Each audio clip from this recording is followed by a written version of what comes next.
Oh, what's up? What's good, Cowboy Nation, Cowboy Headquarters, and America's team? It's your guy. That's right, your guy, G, the number one Cowboy fan. Have to coming at you live, direct, and correct with some old news. That's right, I said Mo news, MO news that you can use. Not only you, but me as myself as well.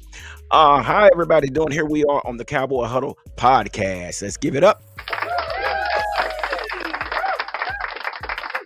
Saturday sit down with G, the number one Cowboy fan, Hampton. So please do me a favor, hit the like, subscribe, and share button for your latest updates, news, and rumors.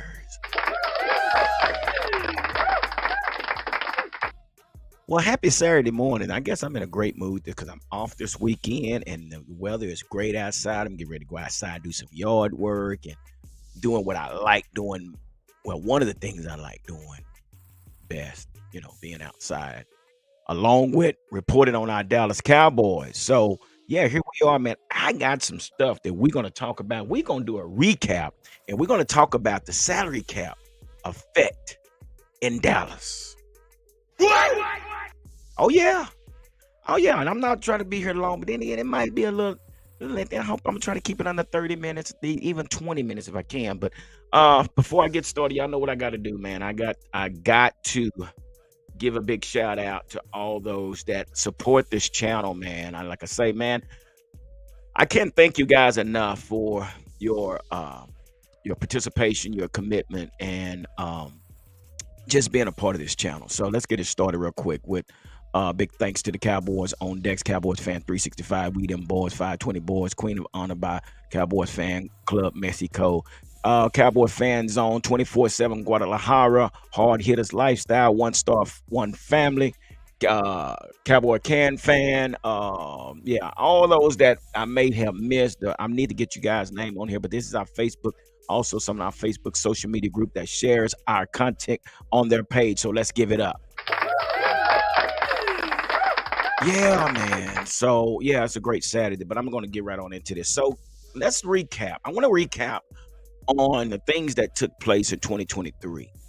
And we still have some unanswered questions. So, here's some things I did some research on. I did some recordings. Again, like I said, content creator, you got to go out there and do your research and fact check before you can publicize anything. So, these are some things I had been doing over the past few days. Been kind of quiet, but I got to give you something that maybe you can share with somebody else or some information or news that you can use. So let's go back to this recap. And I'm just going to read some of the things that I got jotted down here.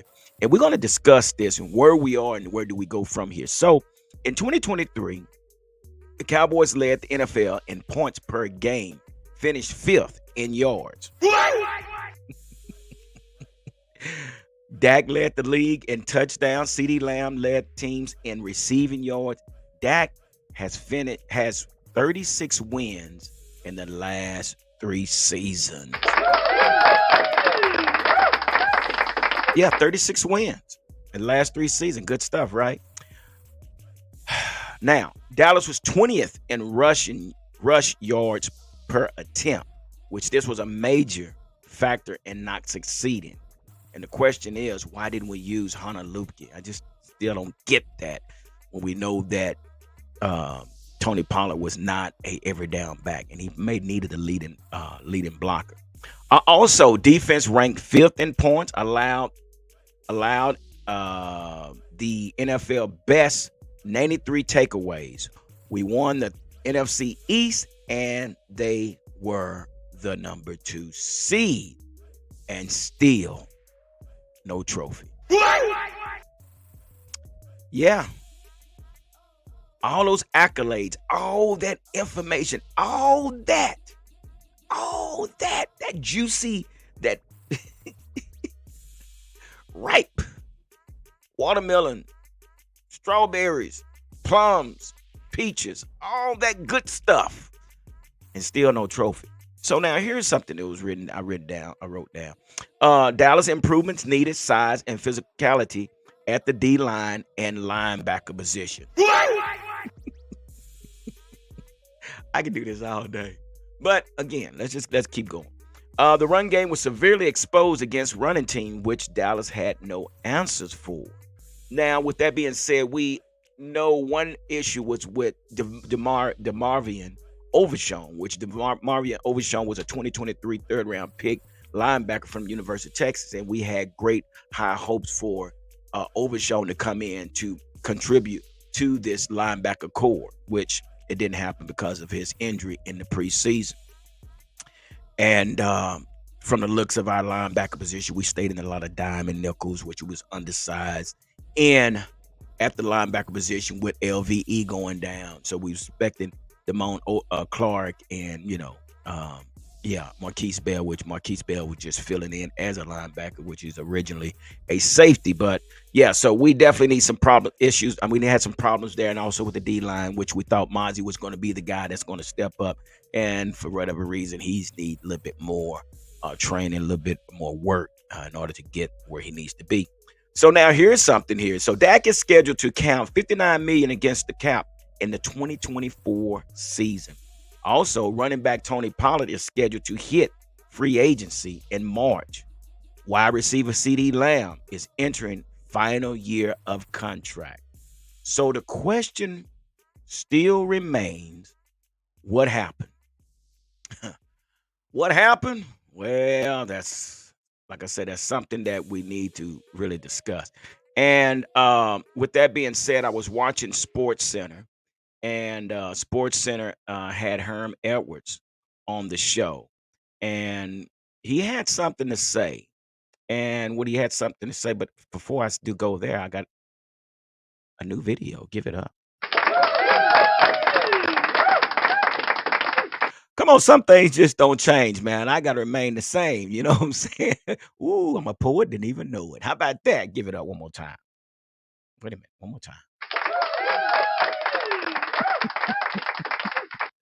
So yeah, Herm Edwards has something to say, man. And yeah, let's just listen to what he had to say real quick, man. He had something to say, and question was asked, "What's the deal with the Cowboys?" So check it out. The other side, those are all in the regular season. How do they get over the hump here in the playoffs, Herm? It's real simple, Kevin. In big moments, their star players have to play like stars. And this has kind of been their Achilles heel the last couple seasons when you think about all the wins that you just talked about. Dak Prescott, CeeDee Lamb, Parsons, Bland, they've got a bunch of stars. But in big moments, and I'm talking about in playoff competition, this is where these guys have to play well. This is what stars do in playoff competition. This is their stage. This is why they get paid the money they get paid. And I'm glad they get paid that money. But in big moments in playoff competition, the Dallas Cowboys stars have to play well. Cowboys currently, by the way, with the third best odds to win the NFC at 7-1 behind San Francisco and Detroit. Right now on ESPN. Look at that, though. Look at them trades right there. Ooh, I want to throw that in there because I saw that too. But man, wouldn't that be something?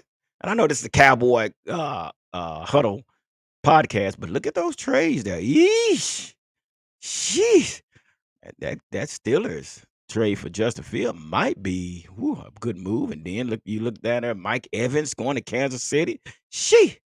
And hey, Justin, we got a place for you over here. All right, so let's give it up. Let's give it up for Herm Edwards. But he said, guess what he said? He said it was simple. He said your players, your big time players, have to play on the big stage, basically paraphrasing, but that's what he was saying. That your, regular season was great, but your big time players have to show up in these type of games. And again, he is right. So yeah, with like I said, the juicy peach, the juicy plum, and the juicy watermelon and all those things, it was ripe. Everything was ripe for us to enjoy the fruits of our labor. What? Give it that up. I'm on one today, y'all. I'm on one today. So with that being said, I totally agree with Herm. He said it's simple. It's simple that our big time players have to play on the big time stage. And again, we know about this defense, but can we say that the defense would say so? We know that our defense ranked fifth in points allowed, and what dropped us to fifth is because of that Green Bay game.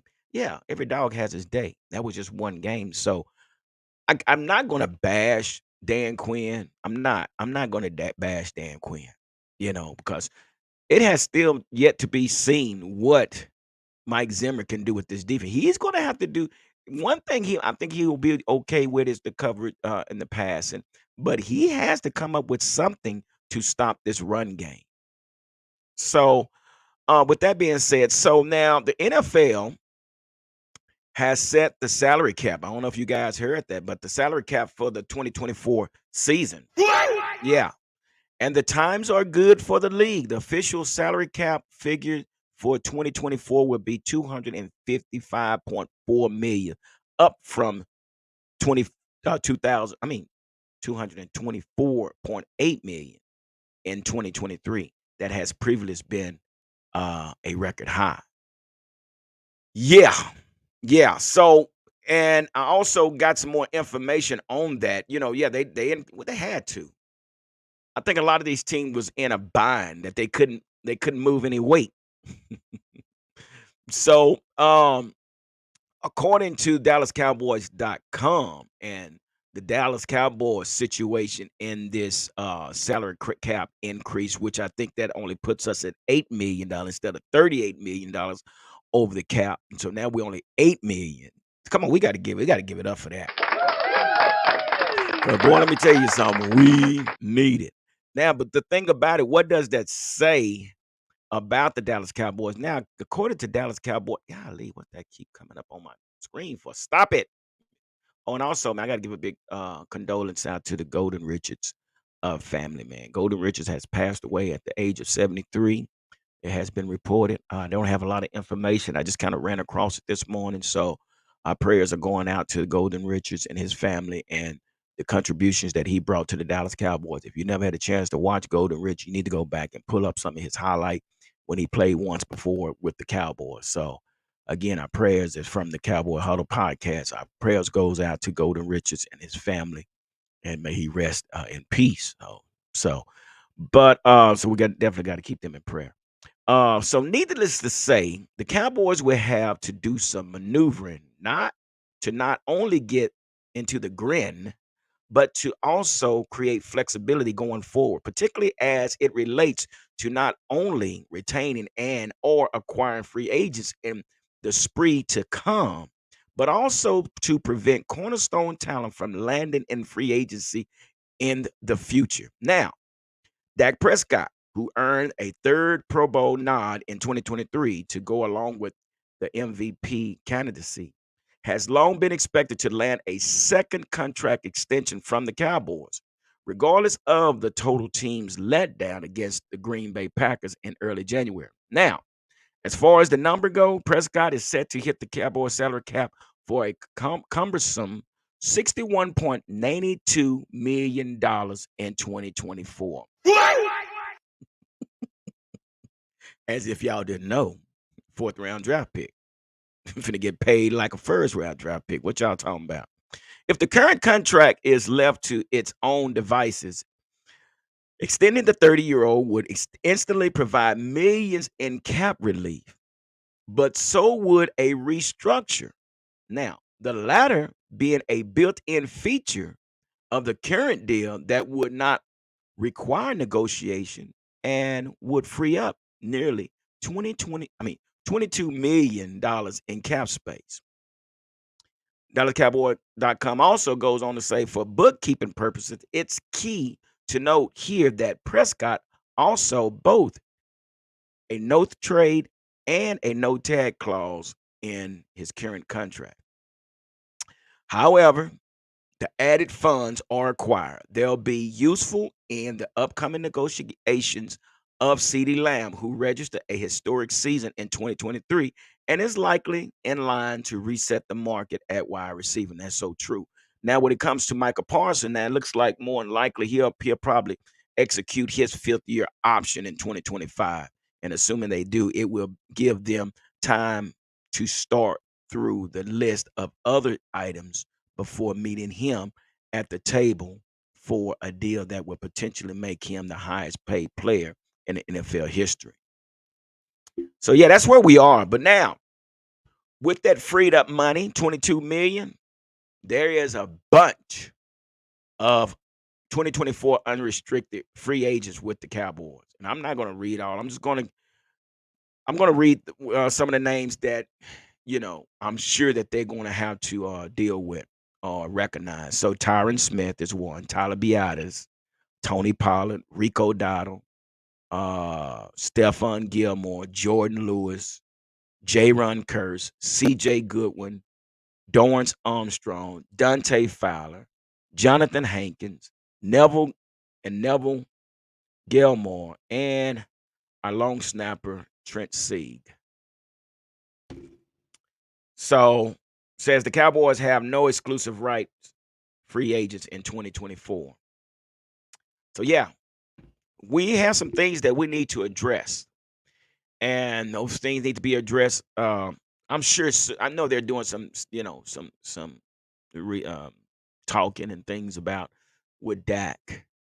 But again, big ups to the NFL for freeing up or increasing the salary cap, because I think a lot of teams were in a position where they couldn't move any weight, and it would have really made this season really stagnant where nobody can budge. So instead of being $38 million over the cap, we'll only be $8 million over the cap. So let's give it up for the NFL. Yeah, so that is what's going on, guys, with our Dallas Cowboys. So I just wanted to get on here and share some of the latest news, rumors, and updates that's going on out there with our Dallas Cowboys. So you guys let me know, what do you guys think about what we got at hand right now, and what would you do at this particular time? Well, come March, I think March 13th, 20 something like that is when free agency starts. So again, that's why we're not making any big moves right now. You don't hear anything because we got to wait for the free agent market to start. So, yeah, gonna be some players sold out there.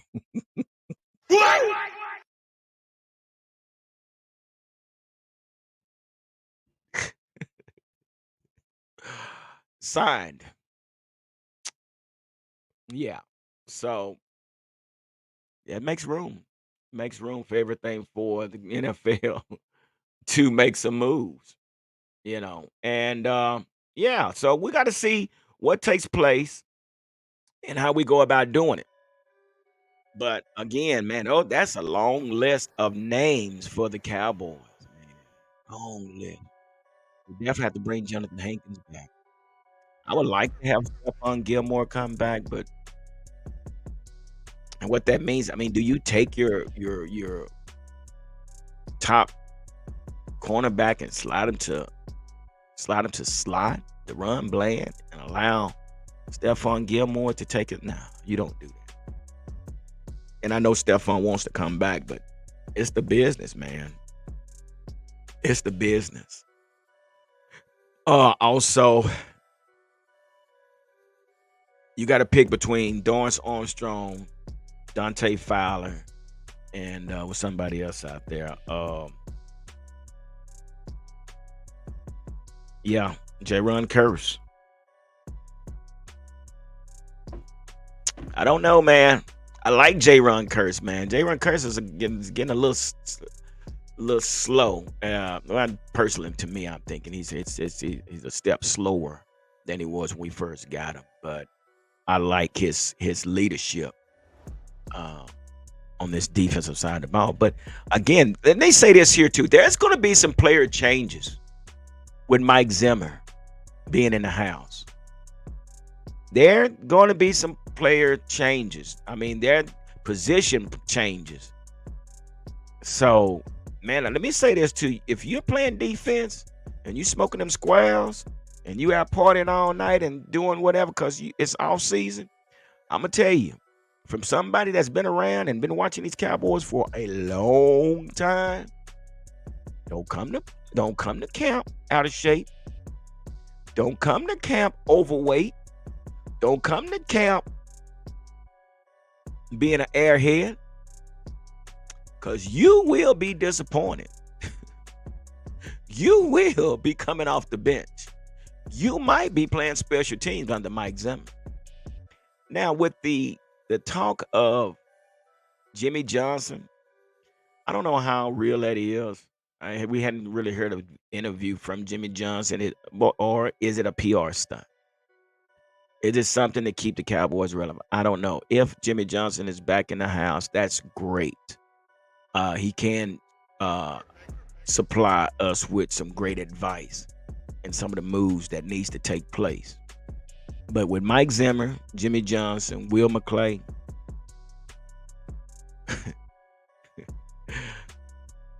and if you let Jimmy Johnson through that door,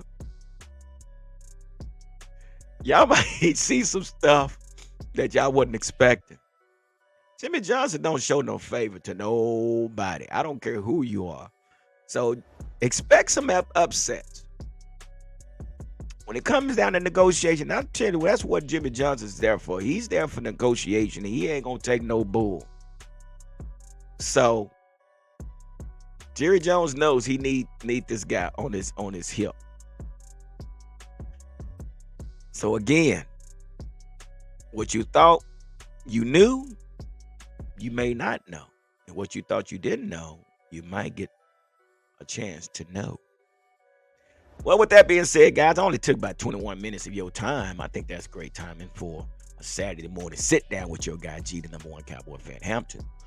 But I'm gonna leave you with that so I can get on out of here and start doing what I gotta do. Oh my gosh, it's gonna be all day. I better eat some breakfast before I go out there. But again, guys, thank y'all once again, man, for just participating and taking out time to listen to the content that the Cowboy Huddles bring to you. So hopefully this is something helpful to you and kind of give you a greater outlook or a better outlook on what's to come and what's going on with our Dallas Cowboys. So, like I always say, let me get my music. I want to get my music up a little bit. Let's turn it up. Hey, like I always say, don't nothing come to a sleeper but a dream. So let's make it happen. Dallas Cowboys. Deuces.